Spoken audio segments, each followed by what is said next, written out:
Ketika seorang pendaki, wanita yang cantik, dia tersesat tidak tahu arah jalan pulang. Namun di saat saya yang genting, di saat merasa putus asa, muncullah dari semak-semak sesosok yang mengejutkan. Sebelum kita lanjut ke cerita, sempatkan waktu Anda untuk menekan tombol subscribe di channel ini, karena itu sangat membantu untuk perkembangan channel ini. Semoga hari-hari Anda dipenuhi kebahagiaan. Di suatu pagi yang cerah, seorang perempuan cantik bernama Lestari memulai pendakiannya di sebuah gunung di Jawa Tengah. Gunung itu terkenal karena keindahannya yang alami dan jalur pendakian yang menantang, menjadikannya favorit para pecinta alam. Lestari, dengan ransel di punggung dan sepatu gunung yang kokoh, melangkah dengan percaya diri. Ia adalah seorang pendaki berpengalaman yang telah menaklukkan banyak gunung di Indonesia. Namun, kali ini, ia memutuskan untuk mendaki sendirian. Tidak ada rombongan, tidak ada suara obrolan, hanya dirinya dan alam yang ia rindukan. Keputusannya ini bukan tanpa alasan. Lestari sedang mencari kedamaian dari hiruk-pikuk kota. Dengan rambut panjang yang tergerai dan wajah yang cantik alami, ia adalah sosok yang memikat, tetapi lebih dari itu, ia dikenal karena keberaniannya. Dalam kesendiriannya, ia ingin menemukan kembali dirinya yang mungkin telah hilang di tengah rutinitas dan tekanan hidup di kota besar. Hari pertama pendakian berjalan lancar. Udara pagi yang segar menyambut setiap langkahnya, dan suara burung yang berkicau di antara pepohonan menambah suasana damai. Lestari berhenti sejenak untuk mengabadikan pemandangan dengan kamera yang selalu ia bawa. Hutan gunung itu begitu rimbun, dedaunan hijau menyelimuti langit, membentuk kanopi alami yang melindungi dari teriknya matahari. Jalur yang ia lalui cukup jelas, dengan penanda yang membantu para pendaki tetap di jalur yang benar. Lestari menikmati setiap detik perjalanannya, merasa bebas dari segala beban. Namun, ia juga berhati-hati, mengingat cerita-cerita tentang pendaki yang tersesat atau mengalami hal-hal aneh di gunung ini. Meski demikian, keyakinannya terhadap kemampuannya sendiri membuatnya terus melangkah maju. Namun, di hari kedua, segalanya berubah. Pagi itu, kabut tebal tiba-tiba turun, menyelimuti gunung dengan cepat. Jalur yang sebelumnya terlihat jelas kini menghilang di balik putihnya kabut. Lestari mencoba tetap tenang, mengingat pelatihan dan pengalamannya sebagai pendaki. Ia memeriksa peta dan kompasnya, mencoba menemukan arah yang benar. Namun, semakin ia melangkah, semakin ia merasa bahwa ia telah menjauh dari jalur pendakian yang seharusnya. Suasana hutan yang semula damai kini berubah menjadi menyeramkan. Suara burung dan serangga yang biasa terdengar pun seakan menghilang, menyisakan keheningan yang mencekam. Rasa takut mulai menyelinap di hati Lestari, tetapi ia terus mencoba berpikir logis. Ia memutuskan untuk mencari tempat yang aman untuk beristirahat dan menunggu kabut reda. Setelah beberapa jam berjalan tanpa arah yang jelas, Lestari merasa kelelahan. Persediaan makanannya mulai menipis, dan sinyal ponselnya tidak dapat diandalkan di tengah hutan ini. Ia mulai merasa putus asa, tetapi instingnya sebagai pendaki membuatnya tetap bertahan. Ia terus mencari tanda-tanda keberadaan manusia, seperti jejak kaki atau bekas api unggun, tetapi yang ia temukan hanyalah alam liar yang seolah tidak berujung. Lestari akhirnya menemukan sebuah batu besar di bawah pohon rindang. Ia memutuskan untuk duduk sejenak, mengatur napas, dan memikirkan langkah selanjutnya. Saat itulah, ia mendengar suara gemerisik dari semak-semak di dekatnya. Ia menoleh, merasa waspada. Dari balik semak itu, muncul sosok yang tak ia duga, seekor lutung hitam. Lutung itu tampak berbeda dari hewan biasa. Tubuhnya berwarna hitam legam dengan bulu yang tampak berkilauan di bawah sinar matahari yang menembus kabut. Matanya tajam, memancarkan kecerdasan yang tidak biasa pada seekor hewan. Lestari merasa bingung sekaligus terpesona. Hewan ini tidak menunjukkan tanda-tanda agresi, justru tampak seperti sedang mengamati dirinya dengan penuh minat. Ia memutuskan untuk tidak bergerak, takut mengusir atau memancing reaksi yang tidak diinginkan dari lutung tersebut. Dalam keheningan itu, lutung itu tiba-tiba melompat ke atas batu di dekatnya. Saat itulah, sesuatu yang luar biasa terjadi. Dengan suara yang dalam dan jelas, lutung itu berkata, "Kamu tersesat, bukan?" Lestari terkejut setengah mati. Ia mengira dirinya berhalusinasi akibat kelelahan. Namun, tatapan lutung itu meyakinkan dirinya bahwa apa yang ia dengar adalah nyata. Dalam kebingungan dan ketakutan, ia hanya bisa bertanya, "Siapa atau apa kamu?" Lutung itu memperkenalkan dirinya sebagai Panca, seorang pemuda yang dikutuk menjadi lutung karena dosa-dosanya di masa lalu. Dengan suara lembut dan penuh penyesalan, ia mulai menceritakan kisahnya. Dahulu, Panca adalah seorang pewaris kerajaan yang hidup dengan segala kemewahan. Namun, keserakahannya membuatnya mengabaikan tanggung jawabnya sebagai pemimpin. Ia mengeksploitasi sumber daya alam, mengabaikan rakyatnya yang menderita, dan bahkan memanipulasi orang-orang terdekatnya demi kekuasaan. Suatu hari, ia bertemu dengan seorang tetua desa yang bijaksana. Tetua itu memperingatkan Panca tentang bahaya keserakahannya, tetapi Panca tidak mendengarkan. Dalam kemarahannya, Panca mengusir tetua itu dari istananya. Sebagai balasan atas kesombongan dan kelalimannya, tetua itu mengutuk Panca menjadi seekor lutung yang terjebak di gunung ini. Kutukan itu hanya bisa dicabut jika Panca menemukan cinta sejati yang mau menerima dirinya apa adanya. Lestari mendengarkan cerita itu dengan hati yang campur aduk. Di satu sisi, ia merasa kasihan pada Panca yang harus menanggung kutukan itu selama bertahun-tahun. Di sisi lain, ia masih sulit mempercayai bahwa ia sedang berbicara dengan seekor lutung yang dulunya adalah manusia. "Bagaimana aku bisa tahu bahwa ini bukan tipu muslihat?" tanya Lestari dengan nada ragu. Panca hanya tersenyum kecil dan menjawab, "Aku tidak meminta kamu untuk percaya sekarang. Tapi izinkan aku membantumu keluar dari hutan ini.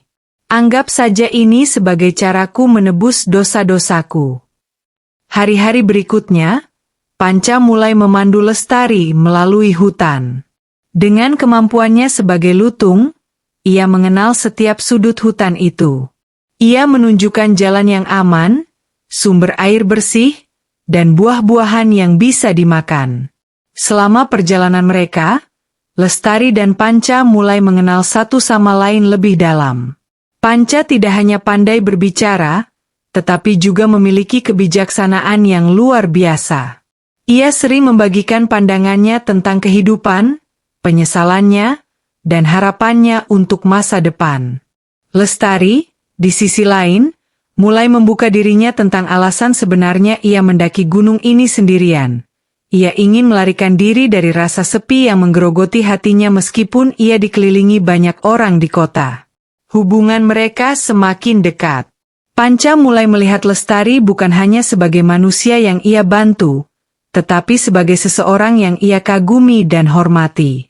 Sementara itu, Lestari mulai menyadari bahwa ada sesuatu yang berbeda dalam dirinya setiap kali ia berbicara dengan Panca. Ia merasa nyaman, seolah-olah Panca adalah teman lama yang selalu ia cari. Tetapi ada ketakutan dalam hati mereka berdua.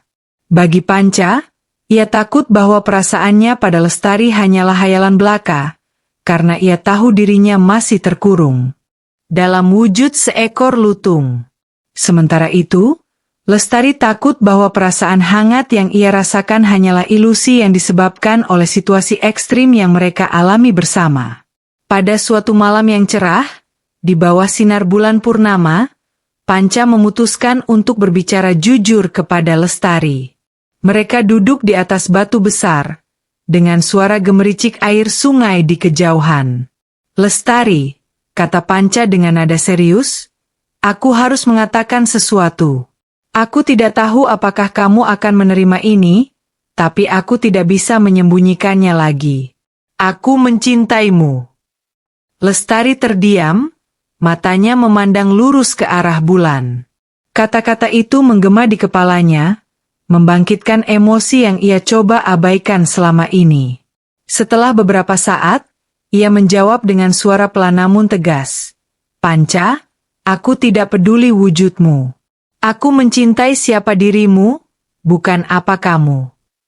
Saat kata-kata itu keluar dari mulut Lestari, tiba-tiba cahaya terang menyelimuti tubuh Panca. Lestari menutupi matanya dengan tangan, terkejut melihat fenomena yang begitu luar biasa. Cahaya itu perlahan meredup, dan di hadapannya kini berdiri seorang pemuda tampan dengan mata yang sama seperti lutung yang ia kenal. Panca telah kembali menjadi manusia. Air mata kebahagiaan mengalir di wajahnya. Terima kasih, Lestari. Kau telah membebaskanku, katanya dengan suara bergetar. Lestari hanya tersenyum, merasa bahwa semua perjuangannya selama ini tidak sia-sia.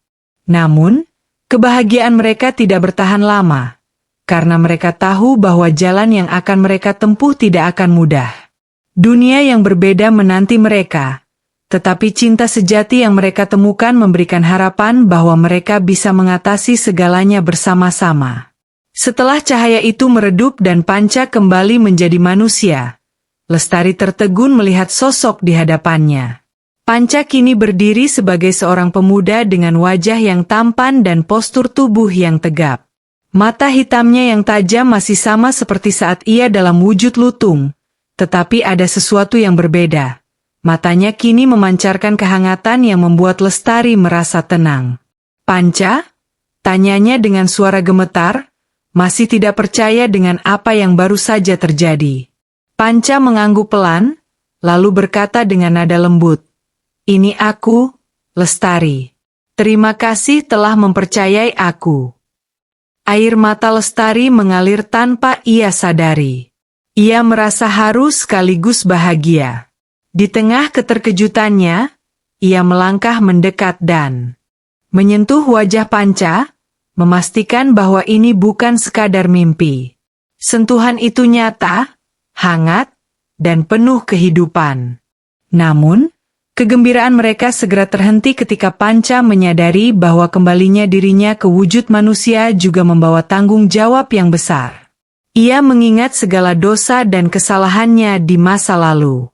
Lestari, aku tidak tahu harus mulai dari mana untuk menebus semua kesalahan yang telah aku perbuat, ucapnya dengan nada penuh penyesalan.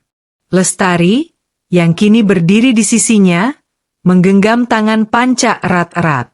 Tidak ada yang bisa mengubah masa lalu, Panca.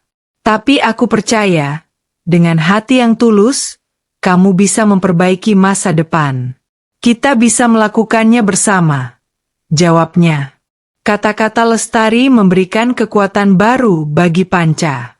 Ia merasa bahwa dirinya tidak lagi sendiri, bahwa ada seseorang yang bersedia berjalan bersamanya melalui segala rintangan. Hari-hari berikutnya di hutan menjadi lebih penuh makna. Kini, Panca dan Lestari saling membantu untuk keluar dari belantara yang luas itu. Meskipun Panca telah kembali menjadi manusia, ia masih memiliki ingatan dan pengetahuan sebagai penghuni hutan. Dengan keahliannya, ia membantu Lestari menemukan jalan keluar yang lebih aman. Mereka menghadapi berbagai tantangan bersama, mulai dari mencari makanan hingga bertahan dari cuaca yang berubah-ubah. Selama perjalanan itu, mereka semakin mengenal satu sama lain. Panca menceritakan lebih banyak tentang kehidupannya sebelum kutukan, tentang keluarganya yang ia sakiti, dan tentang rakyat yang ia abaikan. Lestari mendengarkan dengan penuh perhatian, memberikan penghiburan ketika Panca merasa berat untuk berbagi. Tidak hanya Panca yang membuka dirinya, tetapi Lestari juga mulai berbicara lebih dalam tentang kehidupannya di kota. Ia menceritakan tentang kesepiannya meskipun dikelilingi banyak orang, tentang tekanan untuk selalu terlihat sempurna, dan tentang rasa kehilangan yang ia rasakan setelah orang tuanya meninggal dunia. Aku merasa seperti hidup dalam bayang-bayang harapan orang lain, ujar Lestari sambil menatap langit malam yang bertabur bintang. Panca, yang duduk di sampingnya, berkata dengan penuh keyakinan, "Kamu tidak perlu hidup untuk memuaskan harapan orang lain, Lestari. Kamu berhak menentukan jalan hidupmu sendiri." Kata-kata itu menusuk hati Lestari. Ia merasa seperti mendapatkan pencerahan yang selama ini ia cari. Dalam keheningan malam itu, keduanya saling berbagi kehangatan, membangun kepercayaan yang semakin dalam. Pada suatu pagi, mereka akhirnya menemukan sebuah sungai besar yang mengalir deras. Panca mengenali sungai itu sebagai penanda bahwa mereka sudah mendekati batas hutan. "Kita hampir sampai," katanya dengan senyum lega. Namun, perjalanan mereka belum selesai. Di tepi sungai, mereka dihadang oleh sekelompok hewan liar yang tampak gelisah. Panca segera menyadari bahwa hewan-hewan itu merasa terancam oleh kehadiran mereka. Dengan tenang, ia menggunakan pengetahuannya untuk menenangkan hewan-hewan itu, menunjukkan bahwa mereka bukan ancaman. Lestari kagum melihat bagaimana Panca dapat berinteraksi dengan alam dengan begitu harmonis. Ketika mereka akhirnya berhasil melewati sungai dan melanjutkan perjalanan, Lestari merasa bahwa pengalaman ini telah mengubah dirinya. Ia tidak lagi merasa terasing dari dunia, melainkan merasa terhubung dengan alam dan orang-orang di sekitarnya. Ketika akhirnya mereka tiba di pinggir hutan, sebuah desa kecil menyambut mereka dengan hangat. Penduduk desa yang awalnya terkejut melihat Panca segera mengenali siapa dirinya. "Ini Tuan Muda Panca," seru seorang lelaki tua dengan nada penuh emosi. Panca mengangguk pelan, lalu meminta maaf kepada semua orang atas kesalahannya di masa lalu. Ia berjanji untuk menggunakan sisa hidupnya untuk membantu desa dan melindungi gunung yang telah memberinya pelajaran berharga. Lestari berdiri di sampingnya, merasa bangga atas keberanian Panca. Meskipun perjalanan mereka melalui hutan telah berakhir, kisah mereka baru saja dimulai. Bersama-sama, mereka bertekad untuk membangun kehidupan yang lebih baik, berdasarkan cinta dan kepercayaan yang telah mereka temukan di tengah belantara. Setelah beberapa saat di desa, Panca mulai merasakan beratnya tanggung jawab yang ia pikul. Meski ia telah berjanji untuk menebus kesalahannya, tidak semua penduduk desa langsung menerima dirinya. Banyak yang masih menyimpan dendam atas tindakan lalimnya di masa lalu. Ada yang terang-terangan menunjukkan sikap dingin, sementara yang lain hanya memandangnya dengan curiga dari kejauhan. Panca, yang sebelumnya begitu percaya diri, kini merasa kecil di hadapan penghakiman orang-orang. "Lestari, aku tidak yakin bisa melakukannya. Mereka membenciku, dan aku tidak bisa menyalahkan mereka," ucap Panca dengan nada putus asa di suatu malam. Lestari, yang selalu menjadi pendukung setianya, menggenggam tangannya dan berkata dengan penuh kasih, "Semua perubahan membutuhkan waktu, Panca. Jangan menyerah hanya karena jalan ini sulit. Aku ada di sini bersamamu." Hari-hari berikutnya, Panca bekerja keras untuk menunjukkan niat baiknya kepada penduduk desa. Ia membantu memperbaiki rumah-rumah yang rusak, membersihkan jalan setapak, dan bahkan ikut serta dalam kegiatan sehari-hari seperti berkebun dan menggembala hewan. Lestari, di sisi lain, menjadi penghubung antara Panca dan penduduk desa. Dengan kehangatan dan keramahan alaminya, ia mulai mencairkan hati mereka. Anak-anak desa, yang awalnya takut mendekati Panca, perlahan mulai menerima kehadirannya. Mereka tertawa dan bermain bersama, membuat Panca merasa sedikit demi sedikit diterima. Meski demikian, ada malam-malam ketika Panca masih merasakan beban emosional yang besar. Lestari selalu ada untuknya, mendengarkan keluhannya dan memberikan semangat tanpa henti. Suatu hari, sebuah badai besar melanda desa. Hujan deras turun tanpa henti, menyebabkan tanah longsor di beberapa bagian gunung. Penduduk desa panik, terutama karena sungai yang mengalir melalui desa mulai meluap. Dalam situasi ini, Panca menunjukkan kepemimpinannya yang baru. Ia segera mengarahkan penduduk desa untuk mengungsi ke tempat yang lebih tinggi, sementara dirinya bersama beberapa pemuda desa berusaha membendung aliran air dengan membuat barikade darurat. Lestari, meskipun tidak sekuat para pria, tetap membantu dengan caranya sendiri, menenangkan anak-anak dan membantu para wanita tua yang kesulitan berjalan. Upaya mereka membuahkan hasil. Meski banjir tetap melanda sebagian desa, tidak ada korban jiwa. Setelah badai reda, banyak penduduk desa yang mulai melihat Panca dengan mata yang berbeda. Dia benar-benar berubah, bisik seorang lelaki tua kepada tetangganya. Kebaikan dan pengorbanan Panca perlahan mulai membangun kembali kepercayaan yang hilang. Ketika desa mulai pulih, Panca dan Lestari merasa bahwa perjalanan mereka telah membawa mereka pada makna hidup yang lebih dalam. Panca, yang dulunya hidup dalam keserakahan dan keegoisan, kini menjadi seseorang yang berdedikasi untuk melayani orang lain. Lestari, yang sebelumnya merasa terasing dalam keramaian kota, menemukan bahwa kebahagiaan sejati terletak pada hubungan yang tulus dengan orang-orang di sekitarnya. Namun, kebahagiaan mereka tidak tanpa tantangan. Ada hari-hari ketika kenangan masa lalu menghantui Panca, membuatnya meragukan dirinya sendiri. Pada saat-saat seperti itu, Lestari selalu mengingatkan bahwa cinta dan ketulusan bisa mengalahkan segala rintangan. Aku mencintaimu apa adanya, Panca. Masa lalu tidak mendefinisikan siapa kamu sekarang, ucap Lestari suatu malam, membuat Panca merasa bahwa ia tidak sendirian. Akhirnya, Panca dan Lestari memutuskan untuk membangun kehidupan mereka di desa tersebut. Mereka tidak hanya membantu memulihkan desa, tetapi juga memperkenalkan praktik-praktik baru untuk melestarikan alam sekitar. Panca, dengan pengetahuannya tentang hutan, mengajarkan penduduk desa cara menjaga keseimbangan ekosistem. Lestari, dengan latar belakang pendidikannya, membantu anak-anak desa mendapatkan pendidikan yang lebih baik. Perlahan tapi pasti, desa tersebut berubah menjadi tempat yang lebih baik, penuh harapan dan kehidupan. Cinta antara Panca dan Lestari semakin kuat, menjadi inspirasi bagi semua orang di desa. Kisah mereka menjadi bukti bahwa meski jalan hidup penuh liku, cinta sejati dapat mengubah segalanya menjadi lebih indah. Terima kasih sudah menonton video ini sampai selesai. Semoga kita bisa ambil hikmahnya dari setiap cerita yang tersajikan. Dukung terus channel ini dengan tekan tombol subscribe, agar tidak ketinggalan video terbaru di channel ini. Selamat berjumpa kembali di video selanjutnya.